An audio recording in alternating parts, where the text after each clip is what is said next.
Desa Sokasari berada di Kabupaten Tegal, Provinsi Jawa Tengah. Desa yang berada di kaki Gunung Slamet ini memiliki luas wilayah seluas 562.320 hektar di ketinggian 1.230 meter di atas permukaan laut. Dengan karunia sumber daya alam yang luar biasa, Desa Sokasari memiliki keunggulan di bidang pertanian, terutama padi, hortikultura, dan perkebunan. Salah satu potensi unggulan yang kini sedang dikembangkan yaitu ubi madu. Ubi madu bisa ditanam di mana saja, namun untuk menghasilkan rasa yang manis mengeluarkan madu pada saat di oven, tidak semua daerah bisa. Nah, salah satu daerah yang dapat menghasilkan rasa madu yang manis dan legit yaitu di Desa Sokasari, Kecamatan Bumi Jawa, Kabupaten Tegal, Provinsi Jawa Tengah. Dengan ubi madu yang dibudidayakan oleh kelompok tani, bekerja sama dengan BUMDes Sarijaya bisa menghasilkan ubi madu yang maksimal. Selain ubinya, daun ubi madu muda bisa dimanfaatkan sebagai sayur. Sedangkan daun yang tua dapat diberikan untuk pakan ternak kambing. Jadi semua bagiannya bisa dimanfaatkan. Ubi madu memiliki peminat yang sangat banyak. Pemasarannya dari mulai masyarakat sekitar, pasar lokal ke beberapa daerah dan kota, bahkan sudah sampai menembus luar negeri ke beberapa negara.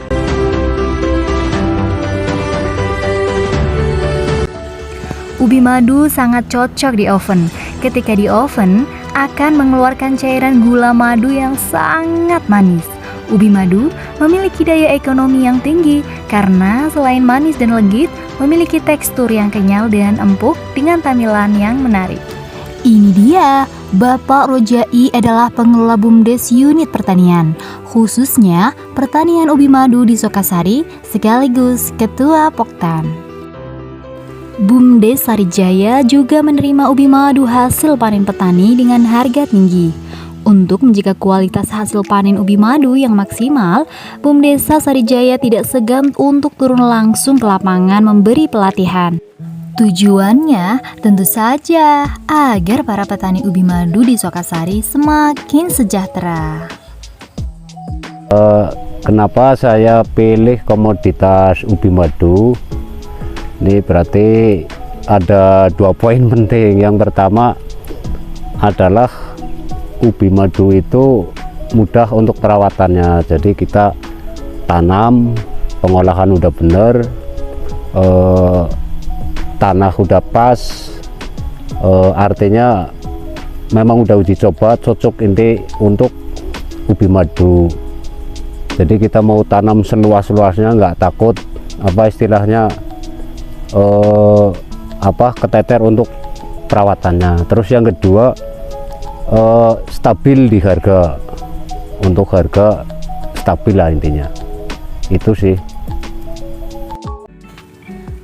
Untuk menanam ubi madu dengan teknis budidaya yang dilakukan Bapak Rojai, pertama-tama menyiapkan lahan, yaitu membersihkan semak belukar, rumput, kemudian melakukan pengolahan lahan, diantaranya pembajakan memakai alat kultivator quick, cakar baja mini, dibantu tenaga manual cangkul untuk merapikan guludan, atau bedengan dengan ukuran tinggi 40 cm dan lebar 45 cm.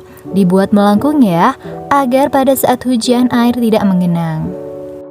Setelah lahan bedengan jadi, selanjutnya mempersiapkan benih. Untuk benih ada 2 macam, yaitu pertama bisa dilakukan memakai penyemaian dengan menggunakan ubi mini. Ditunggu sampai panjang benih kira-kira 40 cm, lalu dapat ditanam.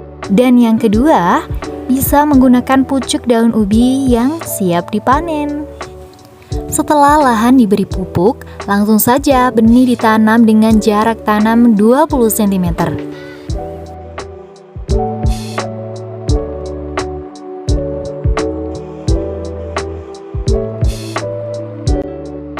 Setelah usia 15-20 hari, dilakukan penyemprotan atau juga membersihkan gulma-gulma yang disebut matun. barulah dilakukan pemupukan setelah rumput kondusif. Dan selanjutnya tunggu sampai usia 60 hari. Setelah 60 hari dilakukan penyiangan, yaitu membalikan daun agar akar tidak merambat ke tanah, karena dari tumbuhnya akar tersebut dapat mengurangi nutrisi pada ubi. Barulah dilakukan pemupukan kedua. Kemudian tunggu usia ubi madu berusia 4 bulan dan siap dipanen. Kita pribadi di Poktan dan juga bekerja sama dengan salah satu lembaga di desa, yaitu BUMDes Sarijaya Desa Sokasari. Itu ada 5 hektar.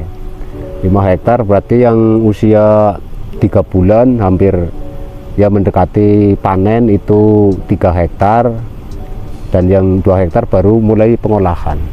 Dan juga di sini masyarakat sekitar, petani-petani yang lain juga kurang lebih yang fokus di ubi 15 sampai 20 hektar. Saatnya panen. Untuk ubi madu yang diekspor, penanganannya tidak boleh sembarangan. Perlakuan khusus diterapkan setelah masa panen. Kulit ubi tidak boleh sampai lecet ketika masuk keranjang, karena untuk memastikan barang sampai ke negara tujuan masih dalam keadaan baik dan tidak rusak kulit maupun dagingnya. Berat yang diminta pun sekitar 100 gram sampai 300 gram per ubi, dan betul-betul mulus fisiknya ya. Pemanenan untuk kebutuhan pasar lokal berusia 4 sampai 5 bulan. Dipanen pada usia lebih lama karena tujuannya menghasilkan tonase lebih banyak. Spek yang diinginkan juga tidak terlalu ketat. Meskipun lecet atau terkena hama, yang penting tidak parah, itu masih dapat diterima. Beratnya pun 100 sampai 700 gram. Semua spek laku di pasar lokal. Ubi madu hasil panen biasanya langsung dibawa ke gudang untuk disortir dan dibersihkan.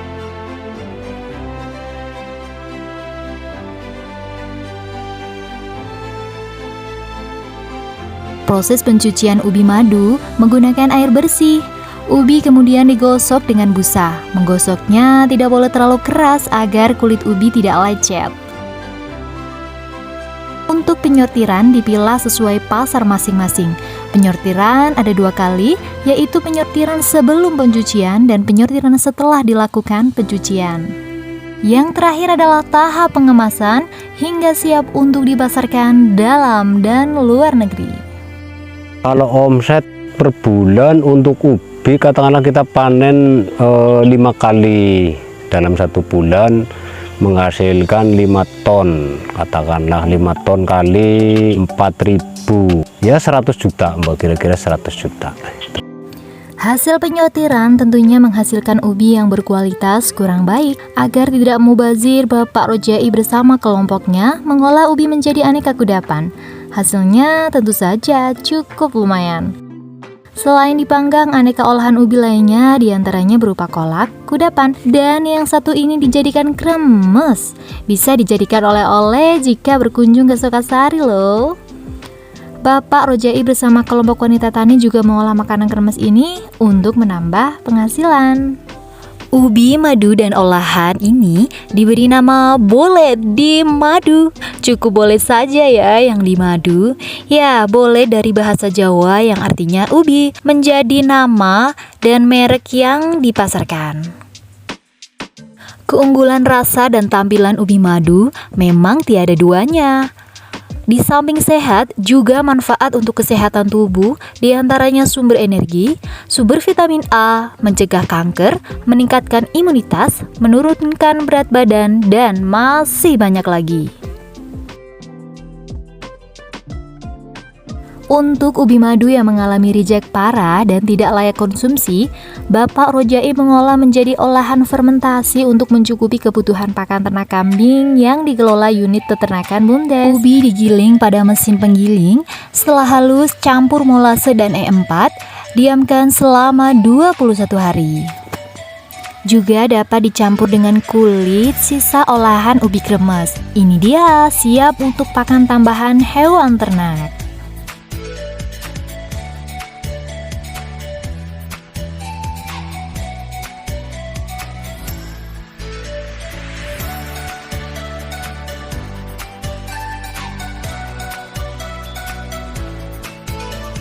Kulit ubi ini dapat diberikan kepada hewan ternak yang bernama maggot. Maggot ini yang dibudidaya oleh Bapak Saiful Aziz diberikan kepada lele-lele dan ayam ternak. Hasilnya, lele ini tumbuh dengan cepat dan gemoy-gemoy. Wah, sudah tidak ada yang tersisa. Semua bagian ubi madu dapat dimanfaatkan secara maksimal dan berkelanjutan.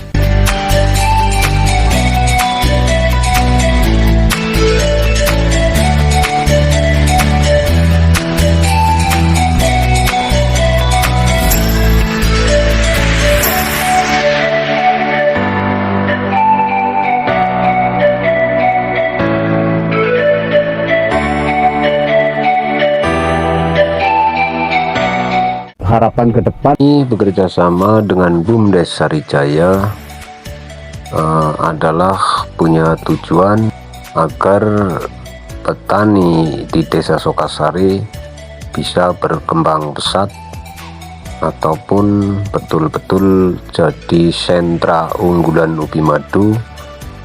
Harapannya ke depan Polidi Madu bisa sukses mendunia. Jika Anda membutuhkan ubi madu atau sedang mampir ke Tegal, jangan lupa ya berkunjung ke Desa Sokasari. Desa yang asri, ramah, dan ada boleh di madu, yaitu ubi madu kita dari Potensi Unggulan Desa.